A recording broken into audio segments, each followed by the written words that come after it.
right, the attendee room is filling up. Let's give it some time. Yep.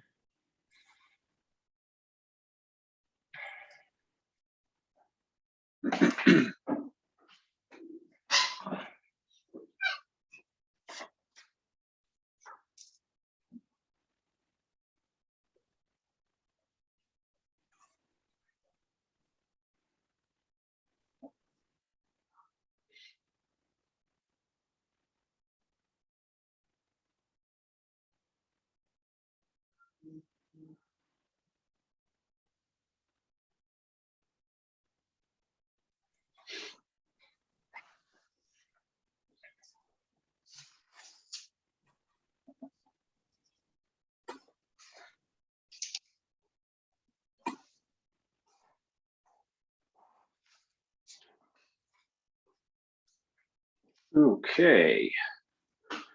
All right, it is the top of the hour, and let's get this thing going. So welcome everybody to the Cannabusiness Key. I'm your host, Jason Klein. I'm a principal attorney in the Cannabis Practice Group of Rimon Law. As many of you know who've joined us on this webinar series in the past, this is a educational webinar series that focuses and highlights on thought leaders in the cannabis space. We're here to provide you with an educational opportunity to learn about some good, important information related to your cannabis business or your investment in the cannabis space. We've got a great guest today in Steve Hawkins. He's the CEO of the US Cannabis Council, and we're going to be talking about legislative developments, sort of what happened or didn't happen in 2021 and what to look forward to. Primarily on the federal level, we might touch on a little bit of state issues as well. You know, for what to look forward to in 2022, he is certainly one of the most clued in guys on this topic. So we're going to have an opportunity to ask him questions, to pick his brain a little bit and find out, you know, what he sees coming down the path for the next year. So we're really happy you've joined us here. I'll give you a little orientation around the Zoom platform here, if you're not familiar. We want to make this interactive, and we want you to be able to ask Steve your questions, and we want Steve to be able to sort of answer them as directly as possible. So what we'd like you to do is use that chat feature and or the Q&A feature on your toolbar there and type in your questions. You can type them in just so the panelists can see them, or you can type them in so everybody can see them. But regardless, we'll be monitoring them, and we will be, I'll be sort of fielding them for Steve, or you know, tossing them over to Steve so he can answer them. So go ahead and, you know, start typing them in, type them in throughout the presentation, throughout the discussion. We want to, you know, have this be interactive, as I said, and give you an opportunity. We'll also share Steve's contact information so you can, you know, reach out to him and the folks over at the US Cannabis Council after this event, if you'd like to get in touch. Just before we begin, I'd like to announce we're going to, you know, continue the 6th year of the Cannabusiness Key series in January of 2022. It's going to be on the 21st of January, Friday, at noon Eastern time, as usual. We'll have a great lineup for 2022. We're going to focus on key personalities in cannabis industry and big businesses starting in the first quarter of 2022. So should have some really interesting interviews to bring in. You know, stay informed by going over to Cannabis Business Executive, CBE, which always cross promotes our webinar series. And you know, you can stay on our email listserv. If you're not on that, just go ahead and shoot me your email, and we can make sure that you get all the announcements and updates. Okay, so with that, I'd like to start our conversation with Steve Hawkins. So I'm sure if you're on this webinar as an attendee, you've heard of Steve or seen Steve speak before. He is the CEO of the US Cannabis Council, and until very recently was executive director of MPP, the Marijuana Policy Project. The US Cannabis Council is a first of its kind strategic alliance that combines the collective resources of leading cannabis companies and prominent advocacy organizations to speak in one voice and then federal cannabis prohibition. Until recently, Steve was the executive director of the Marijuana Policy Project. That's a leading national organization that advances legalization for cannabis and adult use, and particularly does great work on the state level.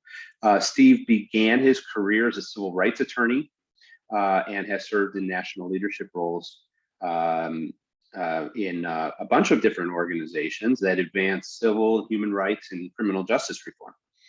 He was previously executive vice president at the NAACP, executive director of Amnesty International USA, and president for the Coalition of Public Safety, and executive director at the National Coalition to Abolish the Death Penalty. So he's a graduate of Harvard College and NYU School of Law. So Steve, thank you so much for joining me today. Well, thanks for having me, Jason, and congratulations on the upcoming anniversary of the show. Thank you very much. I do appreciate that. Steve, you are in San Francisco now at a conference. So we really appreciate your time. Maybe you can just give us a little background on yourself, the US Cannabis Council, where you've been in 2021, and where we stand now at the end of the year, looking at coming up on midterm elections in the end of next year.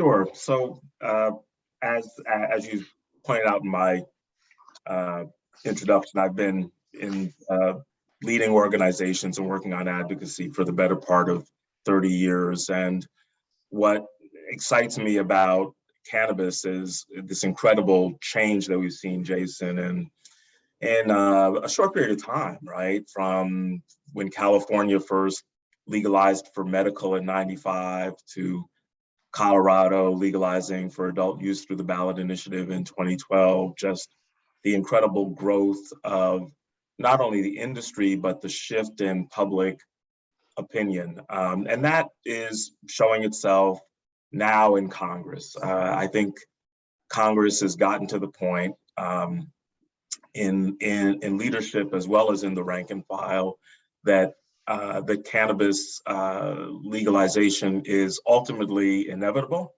It will take us a short time to get there, but that certainly is the track that we're on. We've seen a lot of bills introduced in this session of Congress.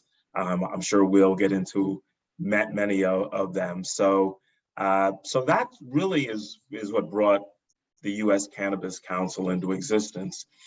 Several of the leading companies in the country, leading advocacy organizations like the Marijuana Policy Project, Cannabis Veterans Project, some of the trade groups, all came together realizing that this was a moment that we could not let pass, and that only with collective action are we going to see the change that we hope to have in Congress. No one can afford to, I think, see this as a spectator sport. We are fighting for an industry against a lot of barriers, and I know we'll get into some of those barriers, but I certainly encourage anybody listening to consider joining the US Cannabis Council. Bring your company under the tent, because no one company has the resources to do it alone, and we're only going to see the change that we all want in Congress if we all come together and collectively put in the resources to make it happen. Love your optimism, Steve. Yeah. I too believe that cannabis prohibition, will end, hopefully sooner rather than later. Right. But I guess sort of, from the highest level, it seems like to me that there's a bit of a tension, whether it's going to end slowly or whether it's going to end all at once, right? Or, with a big bang. Will it be incremental, or will it be, you know, big substantial leaps. And, you know, some of these bills we're going to talk about today may, you know, the sort of bring different approaches to how to tackle that. Maybe on the highest level, what's your thinking? Is it going to be something that's going to take longer to do, but when it does happen will be a big leap, or do you think it will be smaller incremental steps along the way? Sure. You know, in my time working in Congress on a range of advocacy issues, it rarely happens that Congress passes something all at once, right? And we have to be prepared and strategic, I think, to recognize that we're going to see change come in a couple of pieces. But having said that, you know, Jason, at the end of the day, this is three-dimensional chess, right? And we certainly want to always be supportive of larger reform efforts, and there are some bills on the table, both on both sides of the aisle that offer that opportunity. But we also have to be thinking very strategically about what is possible in this session of Congress, and to make sure that we leave this session of Congress with a victory. And, you know, we certainly have an opportunity to see some substantial reform for the industry in this session. It certainly does seem like things are lining up in a way that you know, is going to make this session very interesting, because we've got a few different bills to talk about, and I think let's jump right into a few of them. In fact, why don't we start here? When we've done this before with some of the attendees who may have been on a webinar in the past, we've got a few polls, and maybe the best place to start would take a little temperature of about what you, the attendee watching at home, let's see, let's launch this poll. What your legislative priority is for 2022. So maybe you've heard of some of these bills: the CAO, Cannabis Administration and Opportunity Act, Safe Banking Act. Most people probably have heard of that. That's been around for a while. The MORE Act, you may have heard of that one too. 280E reform, which is you know, the tax law, and the States Reform Act, which you may have heard of before. Go ahead and click on an answer there so we can get a sense of what you at home may be interested in talking about. I'll keep it up for a few more seconds here and get a few more responses. Okay. Oh, wait, we've got a budget. No, we've got a bit of a confusion on this poll. It looks like there's a mismatch between the question and the title, but regardless. All right, we're going to end the poll. We've got, Steve, we've got pretty much everybody here. 2/3 of the respondents answered Safe Banking Act.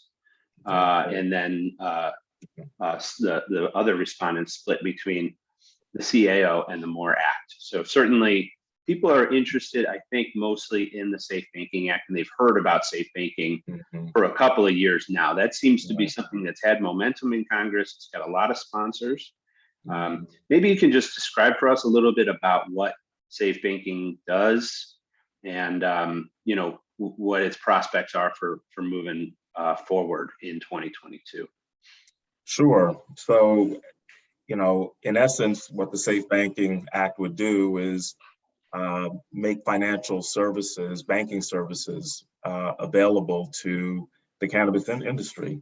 It would certainly have transformative change for many companies, but particularly smaller ones that lack the you know, the capacity to access banking. We know that there's also safety concerns. Many dispensaries have been robbed and targeted around the country. But here's what is so helpful about safe banking. It enjoys tremendous bipartisan support. And I know some people may be wondering, well, if it has such support, how come it has stalled? what we're seeing in Congress is a tension between wanting to see some more comprehensive legislation. That's what Senator Schumer's been pushing through the CAO Act, which itself still, Jason, has not fully been revealed, and maybe we will see that in January or February. It's still in draft form. But I am hopeful that when the smoke clears, we are going to see SAFE move. I think if it came to the Senate floor tomorrow, it would pass. And it certainly has passed 5 times now in the House. There was recently an effort to connect the safe banking bill to the National Defense Authorization Act. It was going to be a hard effort. They tend to strip out a lot of anything that there isn't complete agreement on, but we generated a lot of support. We had 5 senators from the Senate Armed Service Committee all leaning in and saying, look, we see this as a important measure. And so, SAFE has this incredible support, and I am very optimistic that we can get it over the finish line next year, and certainly before the end of the congressional session. Yeah, I think when we talk about financial services and banking, people often think about big business, banks, right? Right. And lenders, and sort of, the elite in the financial sector.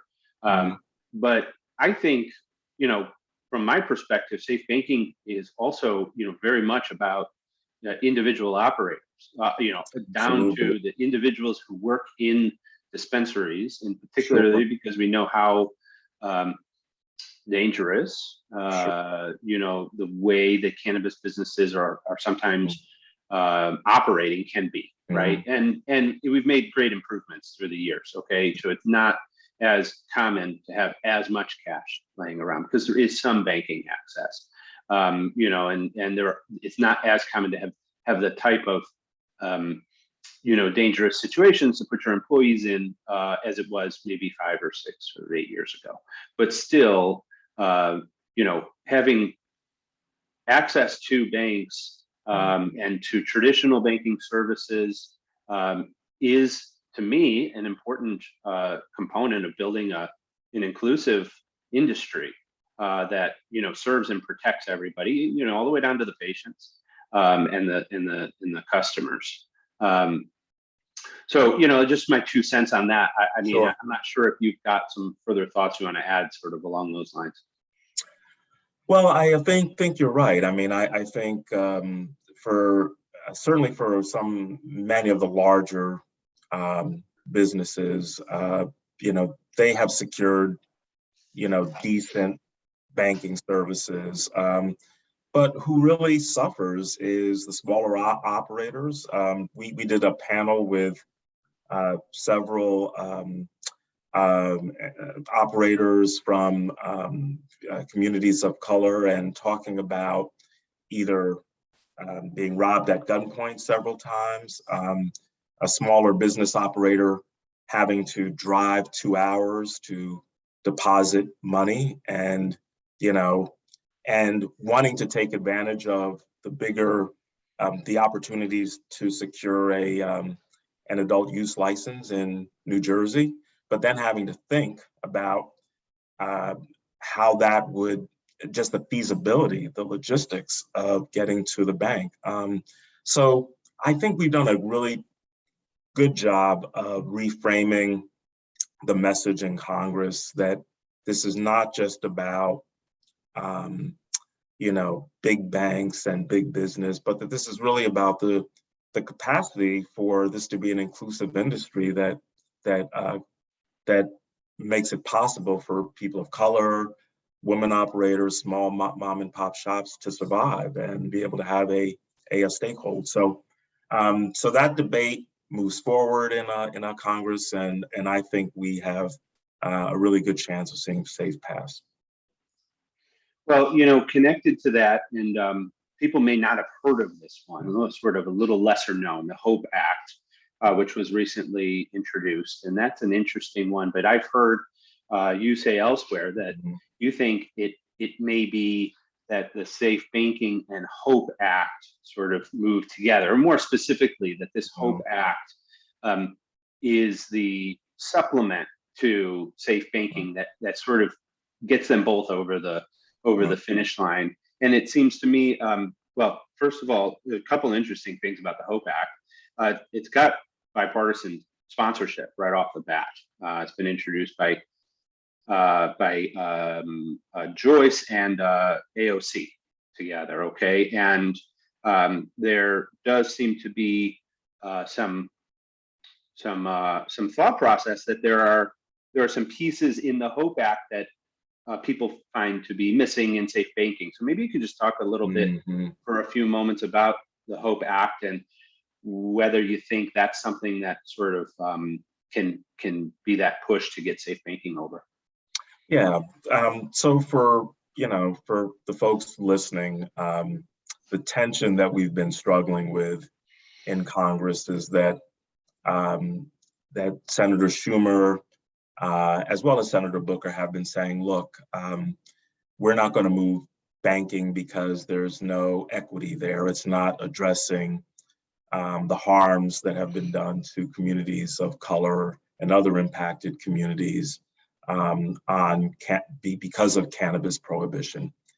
I frankly disagree. I think that the SAFE bill has equity in it because it makes it possible for those same communities, the operators in those communities, to be able to have banking services and the potential to get loans and grow their businesses. But putting that aside, the fact that AOC, one of the most progressive members of Congress, has teamed up with David Joyce, a member of the Republican Party who's been exceptionally good on cannabis reform over the years. The fact that they have come together to put on the table the HOPE Act. And here's what the HOPE Act does. It provides money to the states to make possible expungement, and to streamline it, to make resources available for those states that are moving forward with expunging records. And there are many states that are doing that and could certainly use an injection of resources from the federal government. So it's a solid bill. And I think, Jason, we will see that bill move over to the Senate. There may be a companion bill brought forward in the Senate. But that's an example of how I think we're going to see cannabis reform move forward. We're going to see, banking matched with expungement. My hope is that we see both of those bills passed together in the next session of Congress. I think it's quite possible. I think we would see support for expungement in the Senate from a range of senators, some of whom I worked with around criminal justice reform. So someone like Mike Lee, Chuck Grassley, they're not going to stand in the way of seeing records expunged. They were champions on the First Step Act with Cory Booker. So I'm really excited about that development. And what it does, Jason, it opens the space to say, this shouldn't be like an either or, like an all or nothing proposition. We can move forward key parts of equity, and everybody realizes that people have had their lives ruined with these former cannabis convictions, and those records need to be expunged. We can do that and move forward with a safe banking. And I think if we get both of those done in this Congress, it will be hugely successful. And it's certainly where the priorities of the US Cannabis Council will be lying. We will continue to certainly support efforts around around comprehensive reform, but the priority will be to see both of those bills get passed. That's great. That's great. It's great stuff. I want to remind everybody, we're sort of about halfway through here on our time. If you could just sort of pop in your questions into the chat or the Q&A, we can lob them over to Steve as we continue to go. I've got another poll here on safe banking, so I'm going to launch this one up just since we're just talking about it. So what does our audience think? Should we pass safe banking now, or should we be holding out for something bigger? I know everybody wants it all at once, but it sounds like Steve's on the incremental side. We've got, all right, everybody's jumping in here. We've got good participation. I'll keep it up for a few more seconds. Looks like we've got a pretty good consensus growing. Let's see if I can share the poll results. All right, final answers, and let's share. Let's see if we can get this up. Most of our attendees think we should pass it. Yeah, I think I'm in the same boat with them, Steve. I mean, there is a lot of damage that, you know, cannabis prohibition has done through the last 75 years. It's not, you know, sort of unring that bell. It's not something you can just do all at once. It's not possible to, you know, fix all the sort of historical damage. I mean, it's not possible. Things are done, but it's not possible to, in my estimation, you know, write a perfect bill or write a comprehensive bill that, you know, does everything that needs to be done anyhow. This is, you know, it's been an institutionalized prohibition on cannabis for 75 years that damaged communities and, you know, all people, families, as you said, sort of just devastated entire communities for decades. And, you know, not only do we need to change the laws going forward, but we need to do something to get everybody back onto a level playing field. And so it's, yeah, and in my mind, this is a really complicated problem. And, you know, taking it stepwise may not be as fast as everybody wants it to be, but it's probably at the end of the day going to be have more staying power, or we're going to make better policy decisions as we move forward, so we can focus on these things. Steve, I wanted to maybe move on to another interesting bill that people are talking about and looking at, and this is the States Reform Act. So the States Reform Act was actually introduced by a Republican Congresswoman. This is Mace. Out of, I think she's out of, is it North Carolina or South Carolina? South Carolina. South Carolina, right. So, you know, I think this one may have taken some people by surprise, because this is a pretty comprehensive bill coming out of a Republican Congresswoman out of, you know, a place like South Carolina. What can you tell us about this one? And is this one getting any legs? Oh, I think it very well may. You know, Nancy Mace is an incredible supporter. It is showing, her support, Jason, is showing that that even from a conservative state like South Carolina, which by the way hasn't even passed medical yet, but you see a leader in Congress, new Republican Congresswoman, you know, really taking the bull by the horns. And there is a lot to like in the States Reform Act. You know, Representative Mace has looked at, I think, some of the holes that were in the draft that we've seen from the Cannabis Administration Opportunity Act. Her bill focuses jurisdiction over cannabis with the Alcohol and Tobacco Trade and Tax Bureau, TTB as we call it. That's where we want to be. Put, you know, a lighter touch with the FDA. You know, she sets you know, goals for when the agencies have to get regulation in place. She has a very low federal tax. What we saw from the bill put forward by Senator Schumer was what, 25% federal tax on top of what most folks have is a 30% state tax. It would have just been devastating. So she addresses that with a low federal tax.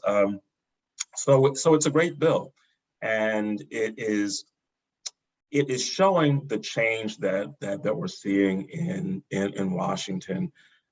This is the first comprehensive bill put forward by the Republican side of the House, and if Congress does change hands, next election, her bill will be front and center. I worked on criminal justice reform, Jason, before I got to the Marijuana Policy Project and now the US Cannabis Council, and I tell you, we saw Congress change hands, and the Republican bill move forward and made the difference. So her bill is one that we should all pay attention to. It has, as you pointed out, already has co-sponsorship, and I suspect that it will get more. So I'm very excited about the States Reform Act and where it may go in Congress. That's great. Yeah, I mean, it seems to me, Steve, that the States Reform Act is it's not mutually exclusive with these other bills that we're talking about. They tackle different things. So there's no reason why it's not one or the other when it comes to safe banking, for example. Safe banking can move forward, maybe even in conjunction with HOPE, and make an impact, make some change, but that this States Reform Act can also move forward with its own momentum on its own timetable. And these things take time. And this is a bigger, more comprehensive bill. This would really sort of end cannabis prohibition in the way we think of it in the United States, if this thing were to move, because this essentially decriminalizes marijuana, takes it off the Controlled Substances Act, and essentially from a federal level treats it like alcohol, which has a different history of prohibition and then the end of prohibition, obviously with constitutional amendments, but devolves the regulation of the product for the most part down to the state, which is what's currently happening.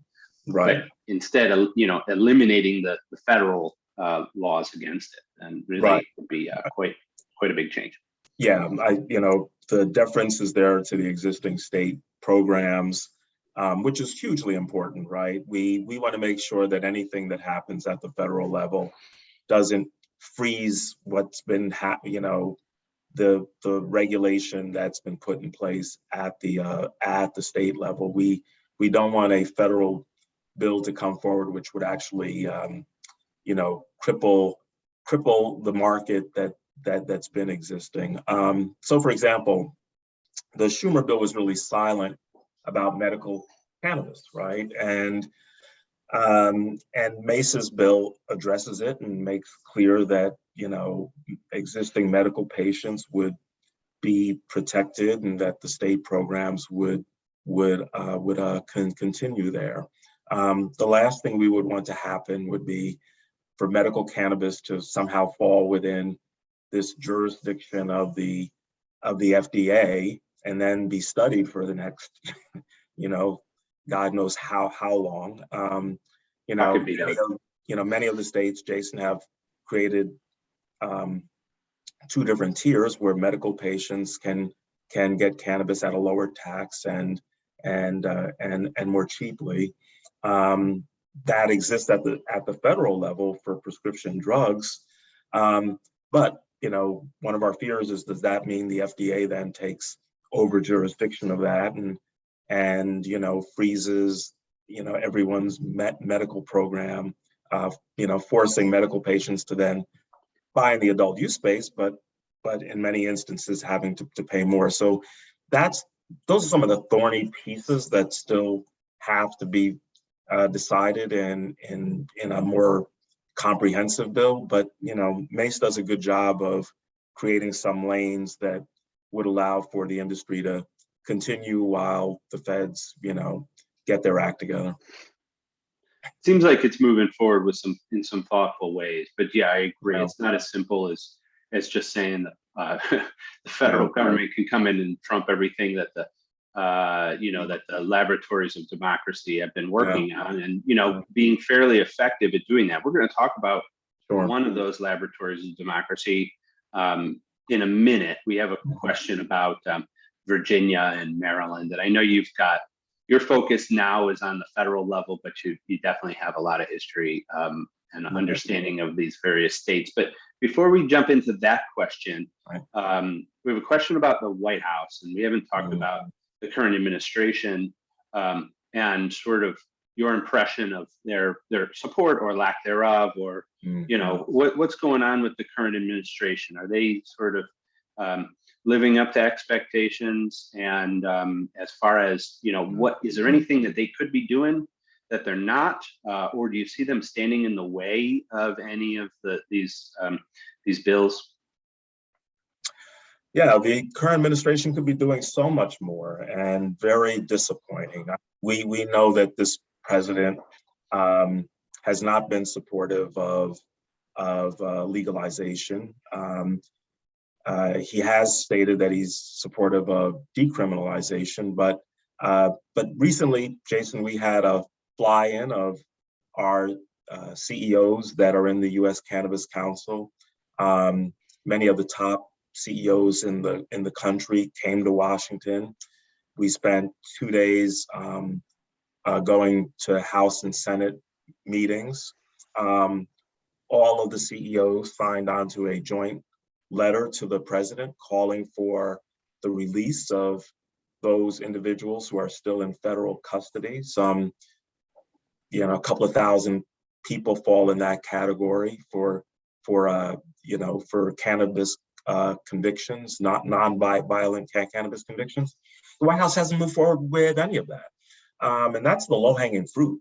And so very disappointing. And we will continue to put pressure on the White House. I am encouraged by a few changes that we're seeing, at least with the federal agency, right? So we have the incoming head of the Food and Drug Administration who has prescribed medical cannabis to patients, right? That's new.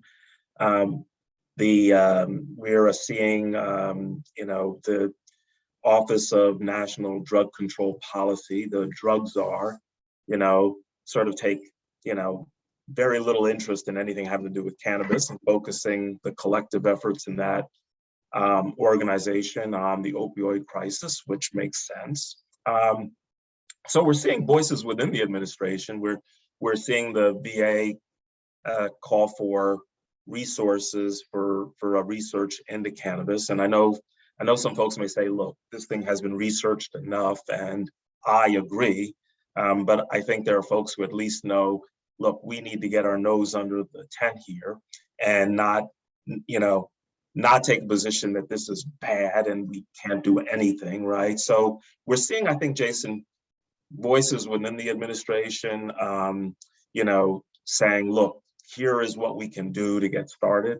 But the administration has not moved forward on its basic promises to do something around decriminalization. And at least it starts with seeing people released from federal custody. But that shouldn't be the end of it, right? We should then be in a discussion still about de-scheduling, right? Because ultimately, federal decriminalization has to mean doing something about the Controlled Substance Act, and cannabis being still, after 50 years, equated with heroin, which no American thinks so. An interesting poll, Jason, that I saw, since we're talking about polls, is that there is more support among Americans for legalization of cannabis for either adult or medical use. I think that's polling at what, 94, 97%. Hmm. More Americans agree on that than evolution. Sounds about right. Yeah. I haven't seen that recent poll. I believe Yeah. you, because I know, I mean, for years we've been seeing, 10 years ago, support for medical was a majority. And it's been growing ever since. And I think, well, obviously the vast majority of Americans live in places that have medical cannabis, in states that have medical cannabis. And I think, what happens is that a medical cannabis dispensary comes to your neighborhood and you realize, oh, that place isn't so bad. Sure.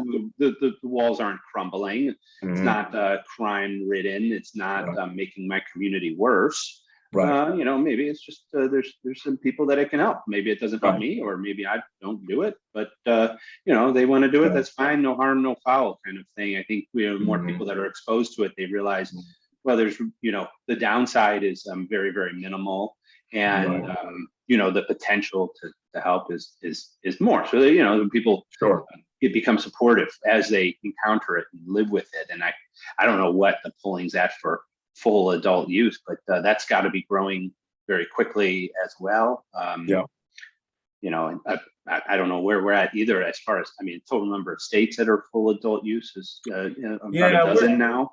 Well, actually, we're at 18 states for full adult use, right? We had one in South Dakota. The Marijuana Policy Project had helped lead that effort. Governor Nome sued in court, and the some very interesting legal reasoning, I'll leave it at that, by the South Dakota Supreme Court reversed that the day before Thanksgiving. But look, the activists in South Dakota, which again, ruby red state, right, voted overwhelmingly for President Trump. It shows it. The fact that there is overwhelming support in South Dakota for cannabis legalization shows that cannabis enjoys broad support among Americans, regardless of their geography, regardless of their political stripe. Jason, I would not be surprised if half the states in the country legalized cannabis by the end of 2022. We're going to see Rhode Island, clearly move forward to have a vote for legalization. I think we're going to see ballot initiatives in North Dakota, South Dakota. We're going to see ballot initiatives. There's definitely going to be one in Maryland. So a lot of movement, and that trend will continue. And I think what that trend also does is it is letting members of Congress know that legalization is inevitable in the United States. And even if you, as you were pointing out with the public, even if you don't partake of cannabis yourself, you still see the fact that this is going to be inevitable, and you have a responsibility as a lawmaker to figure out how to regulate it and ensure public safety and labeling and all of that. So that's where we're moving in Congress. I don't need to convince every member of Congress that they should enjoy cannabis. Their constituents are convincing them. Their constituents are going to the ballot box and they're getting asked questions. We're talking on the state level, very diverse states, right?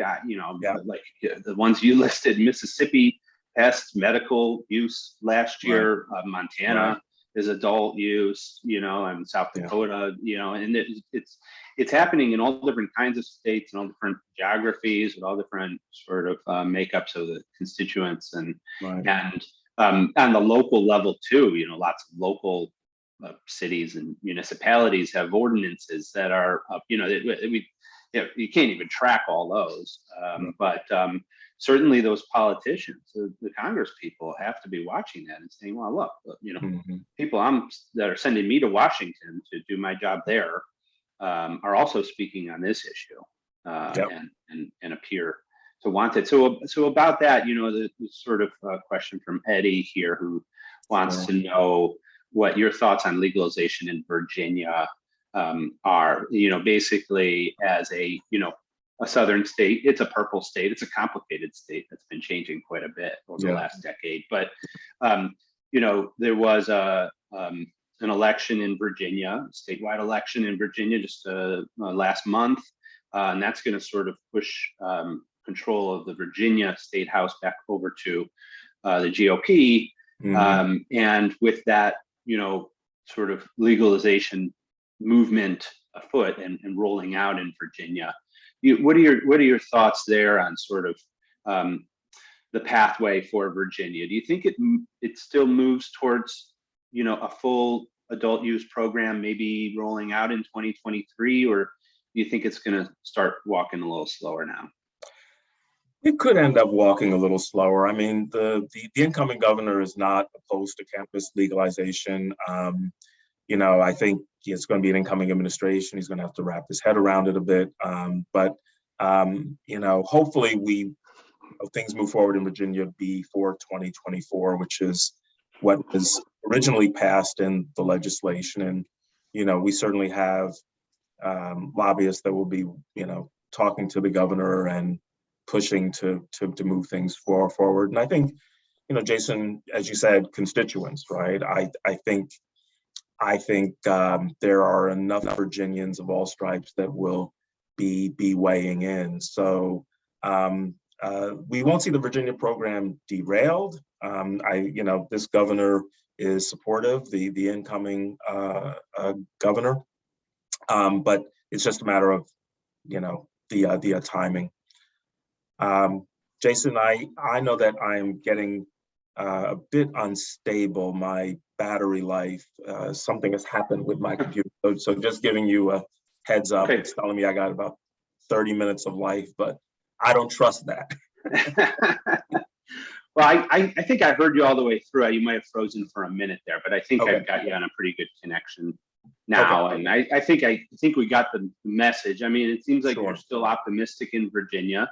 Absolutely. You mentioned Maryland as well, because Eddie was asking about Maryland, and I can certainly tell you that I think the sense in Annapolis right now is, and there's a few bills that will be introduced this legislative session, which starts in a few weeks in Annapolis. But I think the leadership clearly wants this to go to a ballot initiative, which would be on the ballot in the fall of 2022. And the sort of early, I don't know if we can call it polling or sort of, temperature taking on that poll is that something that would pass in the state of Maryland.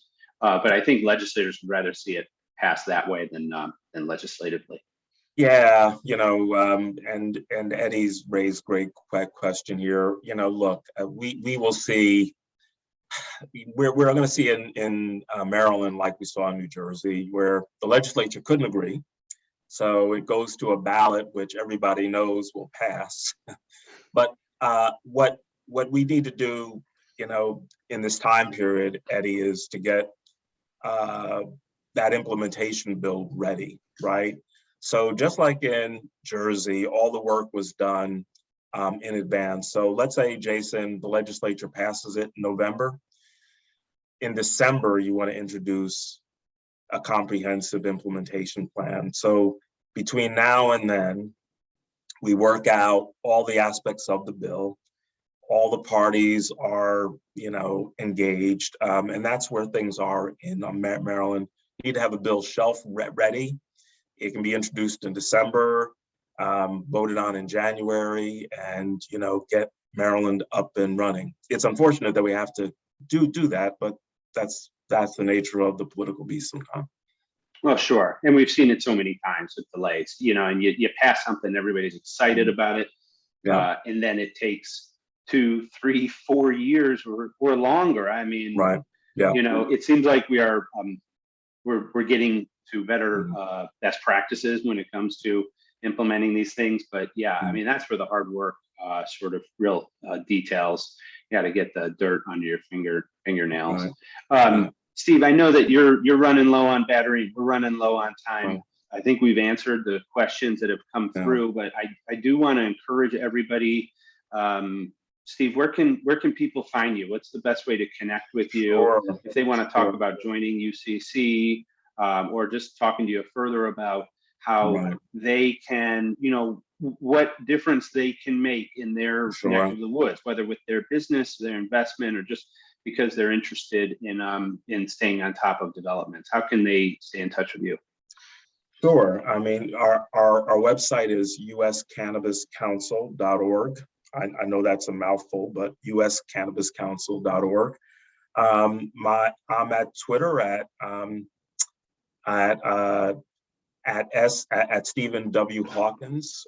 So folks can certainly reach out to me there. I'm on LinkedIn as well. So all of those ways, I can be reached, and encourage folks to get involved again with USCC, because again, a lot happening in Congress, and we need everybody collectively around the table. Absolutely. Yeah. I think sometimes people think of lobbying as very costly, or talking to their legislators like as just as cutting a check. And certainly, your politicians want your money too, right? They're always looking to raise money. There's no doubt about that. But when it comes to making your voice heard, there's a lot of ways to do it besides just cutting a check, right? Yeah. I mean, part of what joining is letting us understand the whole asset map, right? So let's say we're going into a district, and and one of your listeners has a company that's in that district. We want to be able to go to that member of Congress with you and say, look, we are in your district, and we are a job creator, we are paying taxes. That's part of what we have to be able to show in a Congress. Lobbying dollars are part of it, but it's the showing up, it's the representation, it's letting members of Congress realize who we are, and because part of Washington is both part of change in Congress is both the inside the beltway aspect, but it's also being able to show up in district offices and on the ground. And that's where our strategy has a lot of room to expand, and only can really do that as people join and we collectively bring the message home to the district offices of members of Congress. Right, exactly. Yeah. And to share this message more widely too. So, Absolutely. we've been recording this webinar. For people who are listening now, you've got friends or family in the industry, colleagues who may want to hear from Steve. He's obviously a great advocate for the industry. And there's so much that can be done to further this, and for so many reasons, right? Not just for your business or financial reasons, but to right the wrongs of cannabis prohibition and history, and to make a better future for all of us, for our country, and for our kids. So we've been recording this webinar. As always, we're going to send around the recording. Please go ahead and push this through to your friends and family, or people who you think may be interested in watching this, and then encourage them to reach out to Steve and to the US Cannabis Council, and find a way to get involved. State, local, federal level, whatever it might be, wherever you think is most impactful. There's a lot of work to be done, but Steve, with you at the helm over there, I think we're going to make great progress in 2022. I'd love to have you back at the end of next year. Sure. Happy to come back. For a celebratory sort of victory lap on everything that you passed in the. Right. I'm looking forward to that. That sounds great. That sounds great. Well, thank you, everybody. Again, we're going to be coming back on January 21st, Friday, 2022. We're going to have a great series throughout 2022 on the Cannabusiness Key. In the meantime, I hope everybody has a wonderful holiday season and a wonderful new year. Happy and healthy, and we'll see you on the flip side. Thank you all very much. All right. Bye-bye.